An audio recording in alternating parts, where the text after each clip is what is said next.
Está intensa e interesante la polémica de César Gutiérrez y Mario Saldaña en torno a qué podemos hacer con los lotes de gas, la explotación del gas de Cambisea, en el cual el presidente Pedro Pablo Kuczynski y su gobierno han puesto tantas expectativas y nos inflan también a nosotros de emoción, creyendo de que esto sea factible, pero tiene sus dificultades. César, tú estabas Por ejemplo, en el caso de la la masificación, ese no es el tema de fondo. Mira Lima, ¿no? En Lima tenemos 12 años ya de suministro de gas y el consumo de 300.000 domicilios representa un 1.2% del volumen. Entonces, ¿quién hace el volumen? ¿Pero qué dificulta la masificación? Si no, no Por sería complicaciones importante. administrativas, La regulación, permisología. No, eso es falso, eso es falso, Y falta de Mario. cultura de consumo.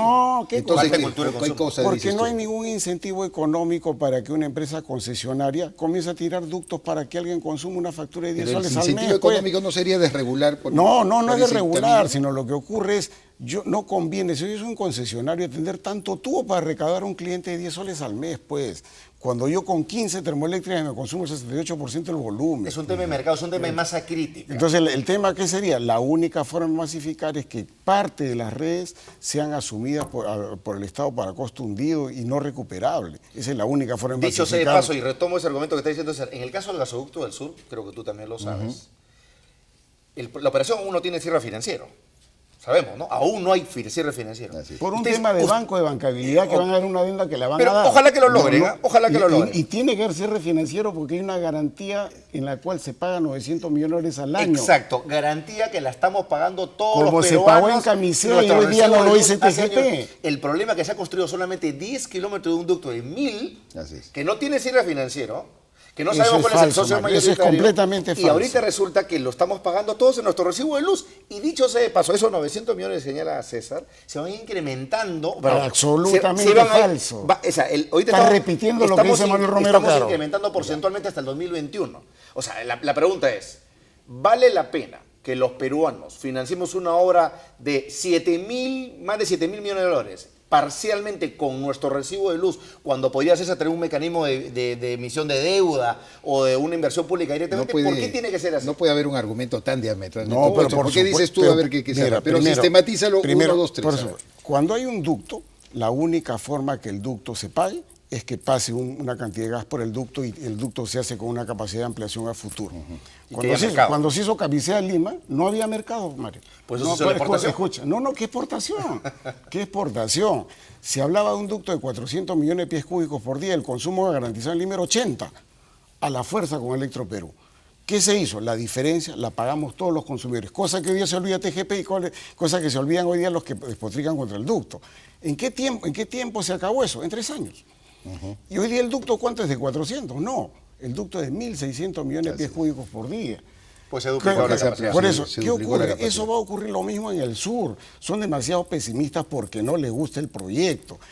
Y el cierre financiero se va a dar porque los bancos creen que el Estado peruano va a honrar vía la factura del consumidor. ¿Será eterna la factura del consumidor? No.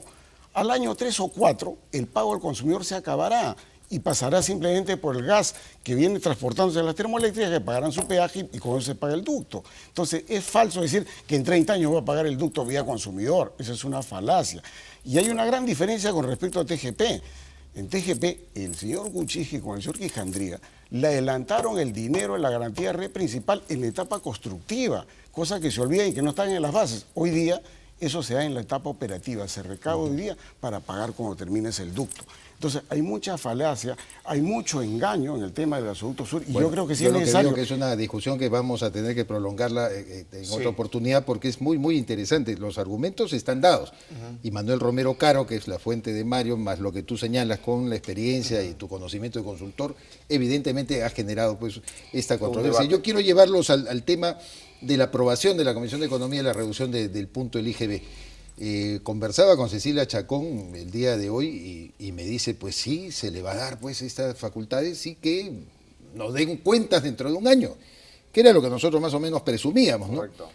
Enzo Di Filippi, el anterior viceministro de Economía, dijo, no hay un economista serio que sostenga actualmente que sea racional, por más que el concepto sea bueno de la reducción del IGB. Como principio, a impuestos más bajos, mejor para todos, digamos, ¿no? Como teoría económica en general. Pero no, a lo que voy es, yo creo que es un buen gesto el fujimorismo, creo que apunta en el sentido correcto.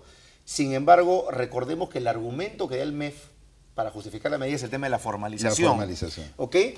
Pero ahí sí yo creo que la formalización en el Perú tiene que ser atacado de múltiples maneras y no solamente por el lado tributario. O sea, tiene una dimensión laboral, de la cual nadie habla hasta el momento, tiene una dimensión básicamente de permisología, digamos, del costo que significa acceder a una serie de elementos que te permiten actuar dentro de la ley.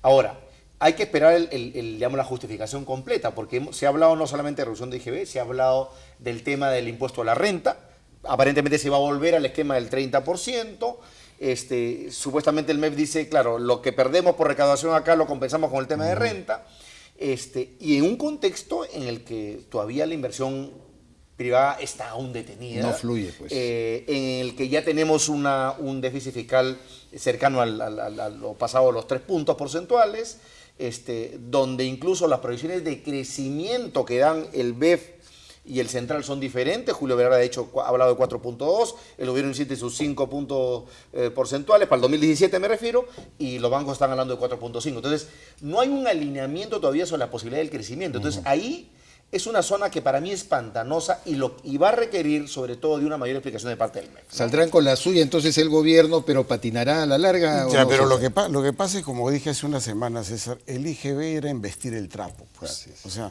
digamos, eso no es el tema de fondo. Aquí han pasado 3 temas en las facultades que nadie quería analizar. Un tema es la repatriación de capitales.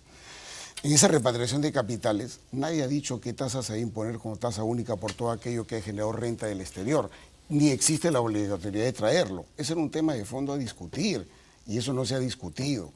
Y esto acá simplemente va a significar exonerar de una serie de pagos a todos aquellos que incumplieron. Está en el paquete y Entonces, se ha aprobado. se ha aprobado, Se ha pues, aprobado, por eso. pero por eso yo soy crítico Tú a dices eso. que no ha habido mayor discusión. No, que es otra claro, cosa. y yo creo que el fujimorismo embistió trapo pues con lo del IGB, y esto lo ha dejado pasar. No sé si adrede o sencillamente porque no ha sido el término bueno. es muy taurino. Claro, así es, El trapo quiere decir así que es, se así fue de es. frente, ¿no es cierto? Claro, a la muleta. Hacia la muleta Ya, de ya, frente. ok, No pasó ok. por el capote. Entonces, el segundo tema, por ejemplo, que ha pasado desapercibido, es el cambio del régimen tributario de ciertos instrumentos financieros que se negocian en bolsa. Y la pregunta es, ¿a qué va dirigido eso? Eso va dirigido a exonerar las transacciones con bonos que hacen las AFPs. ¿Beneficia al AFP? ¿Beneficia al contribuyente de la AFP? ¿A quién beneficia? No se ha discutido. Y un tema también que está pasando desapercibido con respecto a las facultades para Petro Perú. En las facultades para Petro Perú, Tema preferido del ingeniero. Claro. que por supuesto que me parece una barbaridad, porque sencillamente no la necesita. Si quieres Tú reorganizar, dijiste que ya estaba en la ya ley. está ya en una previsto. ley que existe. Entonces, Claro. ¿para qué? O desconocen o qué fin subalterno hay ahí, porque la verdad que no entiendo. Yo lo que por qué creo, eso- César, sin ánimo de discrepar, pero tú conoces mucho más que eso que yo, pero creo que el tema de las rupturas del ducto Exacto. finalmente han servido el pretexto para decir, oye, cualquier empresa del mundo se gasta 100, 200 millones de dólares en mantenimiento, Petroperú no lo ha hecho, hay que preguntarse por qué no lo ha hecho, y eso ha dado pie a que digan, bueno, si no pueden mantener un ducto, pues esa empresa está muy mal. Entonces, claro, más allá de que eso haya en el medio varias medidas verdades, lo cierto es que sí es preocupante que digamos, que eso haya ocurrido y dicen, Claro. bueno, vamos a asegurar el Yo mantenimiento. no conozco del ducto, mucho el ¿no? tema, pero dicen que el nombramiento de Augusto Bertel, que es minero, es un empresario minero, es la especialidad, pero de los ductos minerales, precisamente, que para ese fin parece Pero que no, estaría mira, el tema, al frente de el la tema empresa del ducto, petrolera. además yo he dicho, yo soy presidente de Petro, si no sirve, ciérrenlo. ¿Para quién sirve el ducto? Entonces, ¿qué ocurre? En el oleoducto, suicidamente, no sé de dónde ha sacado una cifra el ministro Tamayo, es decir, cuesta 100 millones de dólares repararlo. Oye, ¿cómo vas a dar una cifra de repararlo si no has hecho el diagnóstico de 2 de los 3 tramos y ni siquiera sabes lo que tiene? Si no sabes lo que tiene, entonces ¿cómo puedes saber lo que hay que reparar y cuánto cuesta? Pero tú qué calculas, que sea No, mayor, o sea, que más, mira, es que lo que pasa no tienen ni idea qué es lo que significa hacer una inspección. Pero había una consultoría externa que estaba evaluando los activos de la compañía. No, es una cosa, evaluar los activos, otra cosa es el ducto, qué Claro, problemas tiene. físicamente dices tú, Claro, entonces, ¿qué y ocurre? técnicamente. Claro, evaluar el ducto en sus 3 tramos requiere más o menos 1 año y que el ducto esté funcionando. Eso es técnico. Una vez que hagas todo eso, con todos los riesgos que funcionando haya más derrames, podrás decir, aquí están las fallas. Y en ese momento cuantificarás, vale tanto. Lo que yo digo y he calculado es que si dijeran, hay un conjunto de fallas y hay que hacerla, ese monto a invertir no puede excedir los 81 millones de dólares. Si excede eso, sencillamente no sirve para nada y lo cerramos. Y que se olvide pues el lote 67 de los señores de Perenco, que hoy día no operan, no por el ducto, sino porque no les es económico, el lote 192 de los señores de Pacific, que se olviden pues de su producción, lo saquen por río hasta Yurimago y se lo lleven por tierra hasta Talar. ¿Y qué tenemos que hacer? ¿Esperar todavía Es que no hay forma. se tienda ductos de otros lotes? No, sencillamente no, pues porque si sencillamente ese oleoducto está transportando una cantidad magra, tiene una capacidad alta de transporte, y esa es toda la producción, y vale mucho repararlo, entonces no podemos crear una cuenta. Ahora es inimaginable un Petroperú sin su oleoducto. O sea, no, yo, para los que no tenemos tanto, yo no me imagino a Petroperú sin el oleoducto. Es petróleo pesado. ¿Para qué? Claro, lo que pasa es que el petróleo que se saca ahí no se consume en Perú. Exacto, es un petróleo poco eficiente. Claro, entonces, ¿qué ocurre? Si ese es todo el fin, ahora dirían, oye, pero el canon y sobrecano de Loreto y Ucayali, ¿qué hacemos? ¿Se han preguntado cuánto es? En el mejor momento, con la producción más alta, con el precio más alto, es 45 millones de dólares al año.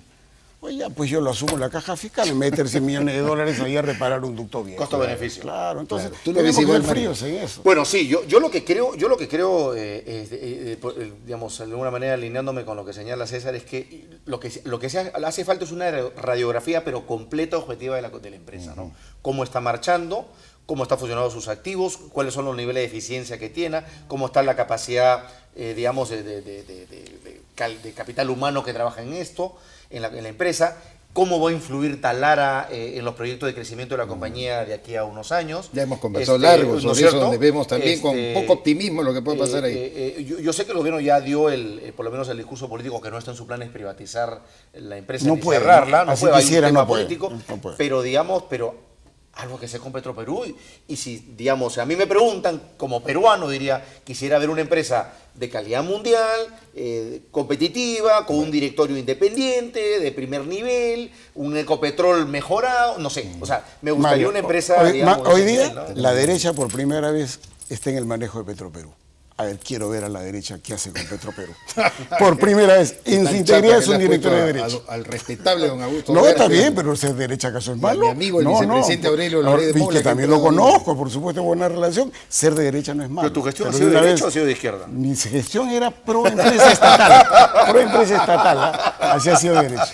Yo quiero agradecerte, César Gutiérrez, a Mario Saldaña, por estar presente. De verdad, qué buen debate, y hay que proseguir sobre este tema. Encantado. Que me parece muy importante. Sería un tema así, final nada más. ¿Por qué la exoneración tributaria a todos aquellos procesos que están en juicio? Sí. Eso tiene nombre propio, se llama Telefónica, eso se llama cierta minera y ciertos bancos. Pongámosle nombre y, bueno, tomen las facultades. Vamos a proseguir de todas maneras con el debate. Muchas gracias, César. A ti, César. Y Mario, vamos a hacer una pausa. Regresamos con el joven Álvaro Quispe, con quien vamos a conversar acerca precisamente del Congreso del Partido Aprista Peruana. ¿Qué piensa la juventud? ¿Qué objetivos se tiene? Álvaro es además regidor metropolitano. Ya volvemos.